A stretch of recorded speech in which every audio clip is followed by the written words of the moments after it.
Thank you for tuning in to Koppen with Comic. I'm Brian Koppen. We're here with comic Amanda Hunt.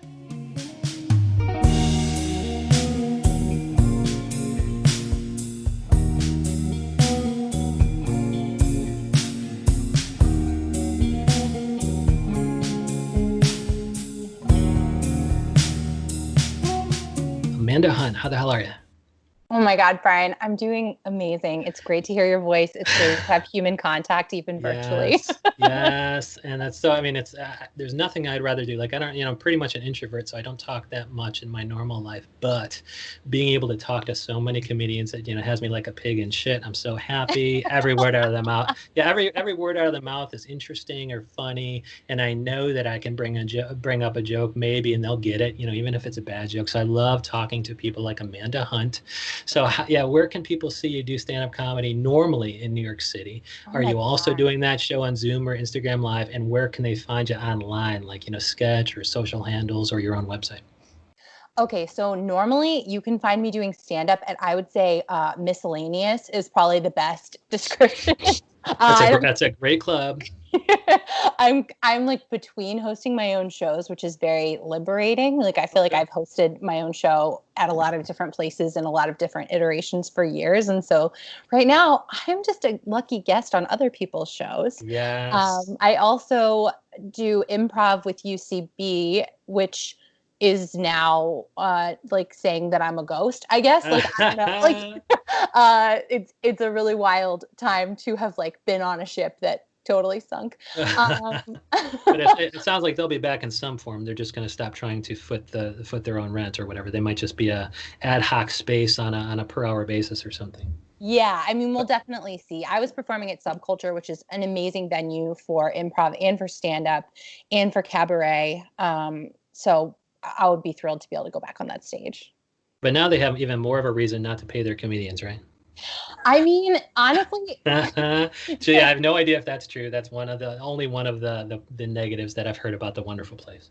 oh, they don't know. Here's the thing that like gets really misconstrued there. It's not that they don't pay their comics, it's that their comics have to pay. Like my Uh, teams rehearse, so we pay a coach. So it's not just that we're not uh, getting paid, you're operating at a deficit, which certainly excludes a lot of the population from being able to participate. yeah. And I love it, and it's my family. Yeah, that's the other But good it's thing I hear. also Oh, so this is a fucked family up. where, yeah.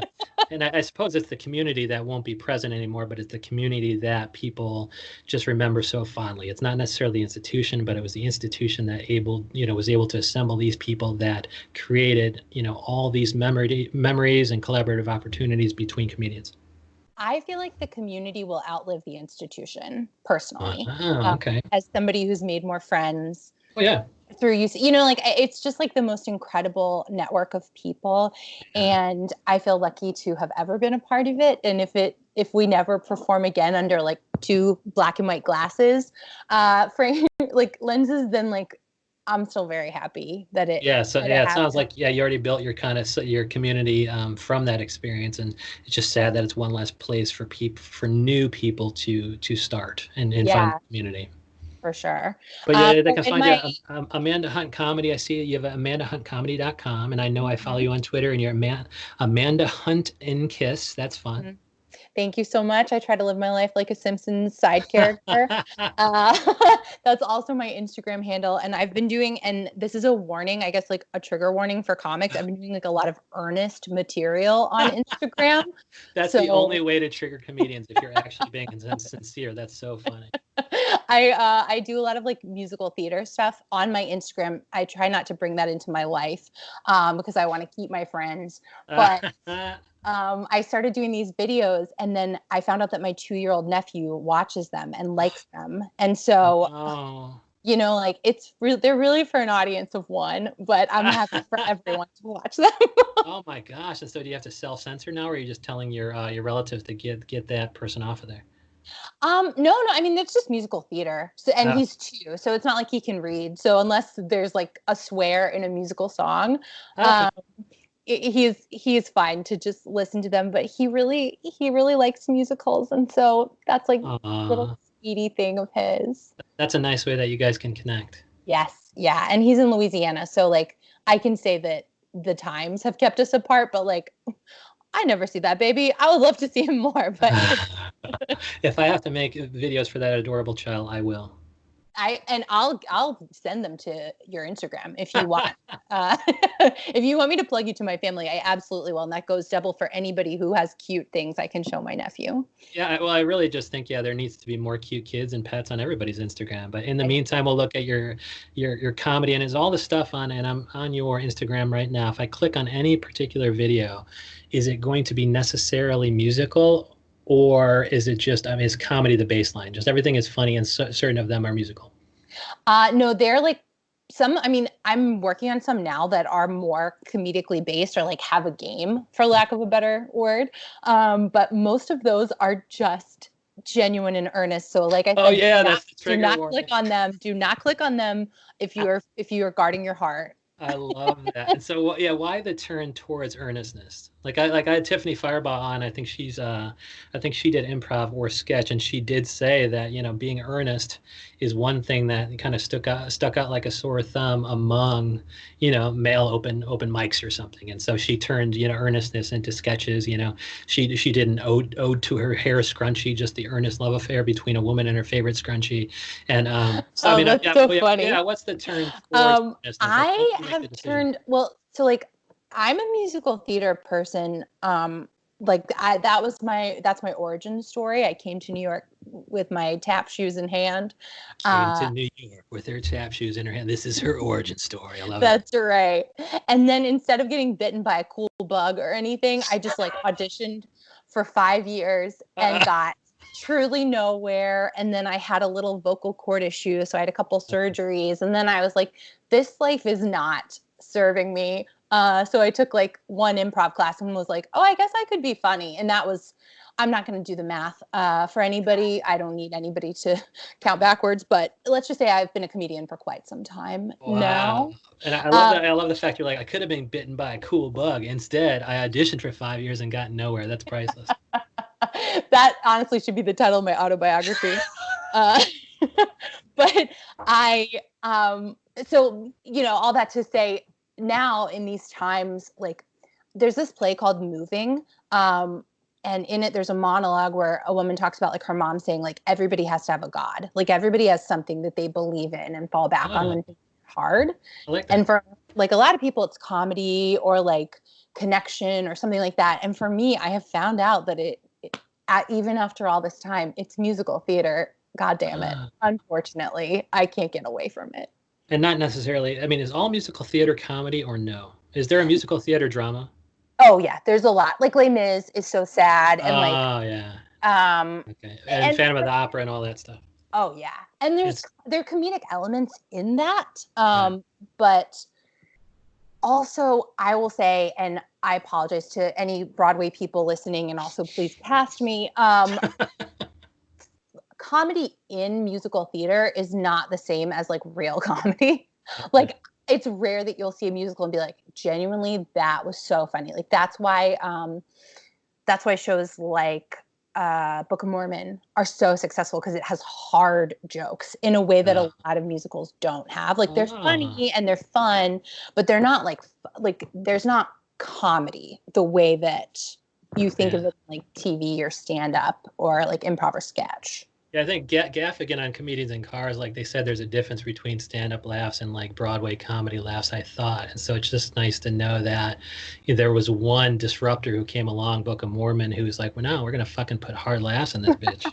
Yeah, a brave little engine that could, the millionaires who wrote South Park. But what also made that show specifically good, and what made like Bigger, Longer, and Uncut, their movie, so good, is like they do understand musical theater, so they bring like a hard comedy background to like a genuine understanding of the art form.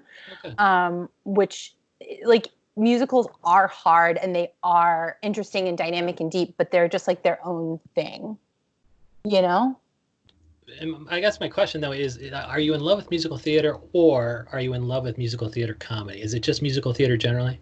Musical theater generally, and actually I prefer the sad ones, and when I'm singing I do prefer that people are crying.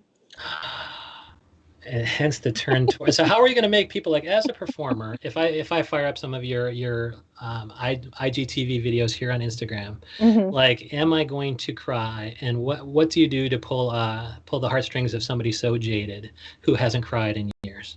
So I would say like these videos, maybe a couple of them will make you cry, but most of them are just nice. Okay. But in a musical, the reason somebody sings is because their emotions are too big for speech. Like they're like their heart is too full to speak anymore. And so some of it is like not everybody likes musical theater, and I personally believe it's because some people don't feel comfortable being that vulnerable. Yeah. Because it is very embarrassing to watch somebody burst into song unless you're bought in. Um, but I would say like when I am on stage, I make people cry. So I used to do a lot of cabaret. That was kind of like before I did comedy and after I stopped auditioning, I was like, cabaret? Like, is Yeah. this a thing that I'll do? And it was for a little while. It's a lot of fun, but it's not as it's you got to try a little bit of everything in this life, I guess. And it's not gonna make somebody cry, which is your Oh, your your main goal, it seems. trust me, I used to make them cry.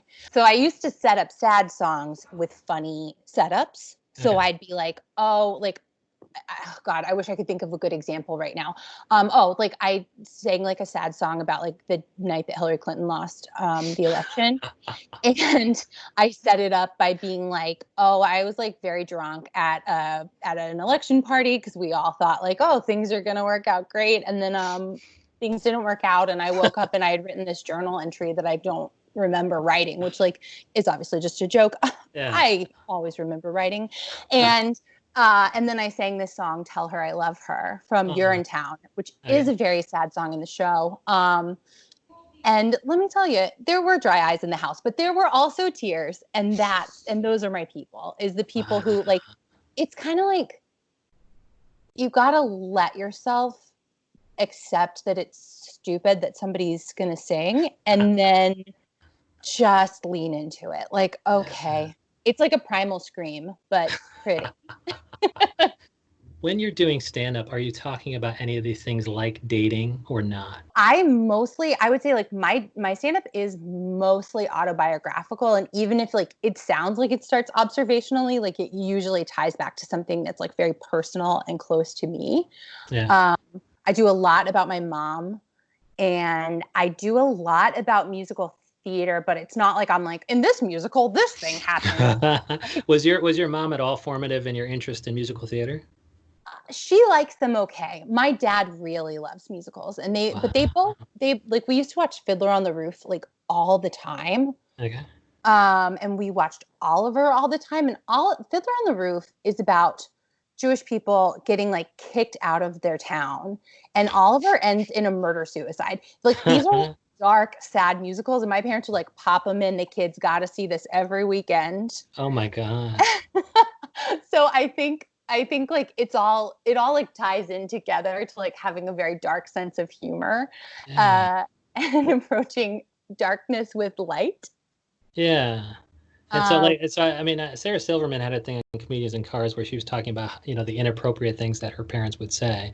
And so, do you think, I mean, that kind of openness with your parents, it kind of pushed you to darker places? Did you explore that with your comedy? Like when you're talking about your mom, does she, do you kind of talk about the things that they exposed you to when you were young? oh yeah. I mean, my mom's favorite thing that she ever did is she left my brother and I a note. She used to like leave us notes while she was going off to run errands or whatever. And she uh she left us a note once that said like, remember, I'm probably the only person alive who would give you a kidney. Like and What the she is fuck? like, that's so funny. I'm the funniest person alive. When she thinks of that, she thinks that's like the greatest joke. Yes, it's pretty good. It's very funny. But to leave that for your like preteens is Yes. such a wild move. So, I mean, both your parents were super kind of inappropriate with what they exposed you to young, but on the one hand, your dad exposed you to musical theater. On the other, your mom exposed you to comedy. And so it's pretty much what Amanda Hunt is today. That is the truth. I am the full composite of those two people. Dude, I love it so much. And so we're gonna stay tuned to Amanda Hunt and Kiss on Twitter and Instagram. And when you want to see some earnest shit that's gonna make you cry, we're gonna fire up that Instagram. Thank you so much for having me, Brian. All cool. Thanks, Amanda.